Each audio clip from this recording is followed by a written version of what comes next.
do you mind introducing your project as well as your background in the thing that you told me Hmm. um, about mobile home communities? Yeah.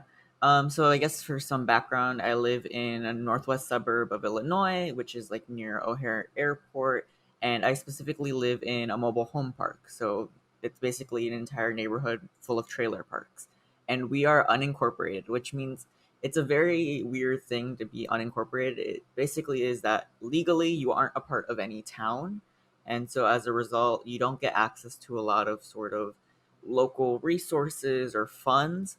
And you see this in a lot of ways. So, like, we don't get access to the free public library. We don't get access to, community events, or sort of like if you want to do district sports, you have to pay out of district fees. And even things like policing. So the local police don't patrol our neighborhood. Instead, the mobile home owners have to pay for a security company to do that.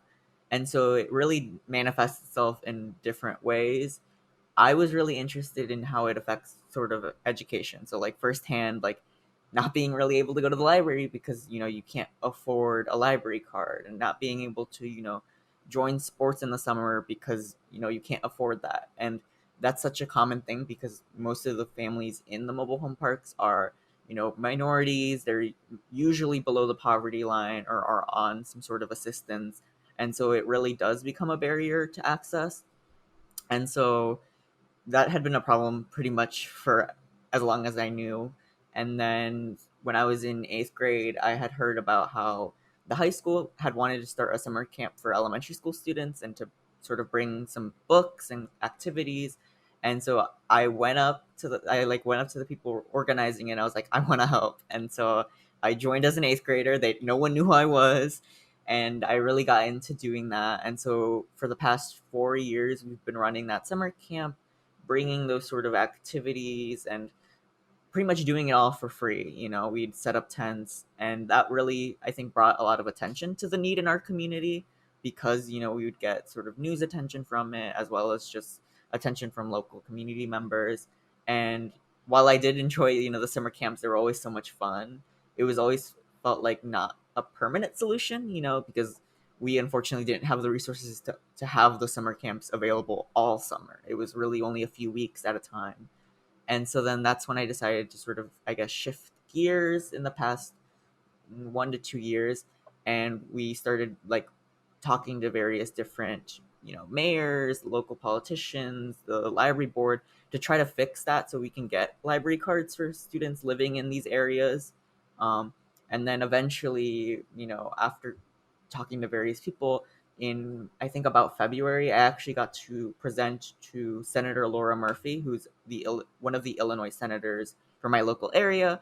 And after we had presented as a group, we actually got to work with her and collaborate in creating the Cards for Kids Act, which then eventually was passed, I believe, this summer in June.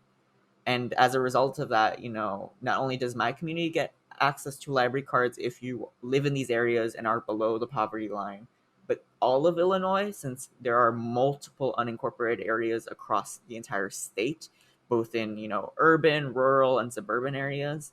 And so it's really that sort of experience is pushing me towards political science or sociology, because I want to pursue a career in sort of politics and policy, to sort of continue that work and try to like improve things in education, but also criminal justice or immigration and various other issues. Wow, that is an absolutely amazing story. I completely understand why David ended up bringing you on the podcast. David absolutely loves talking about education, and so do I. That was what we bonded over. So I'm curious, what were your experiences like being so like young and being involved in politics and more of like a grassroots movement campaign? Mm. um I guess like it sometimes was frustrating because it's like you would you know organize a panel with local politicians, or you would get to talk to them, and a lot of them would pretty much like not give you any answers or not very engaged with you.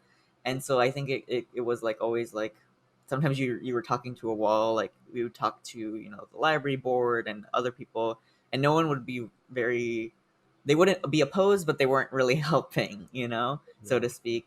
And I think it just required a level of perseverance, because I honestly, by the time, February of my senior year, I was kind of like thinking, oh, this is not gonna happen, Mm. but then it thankfully did.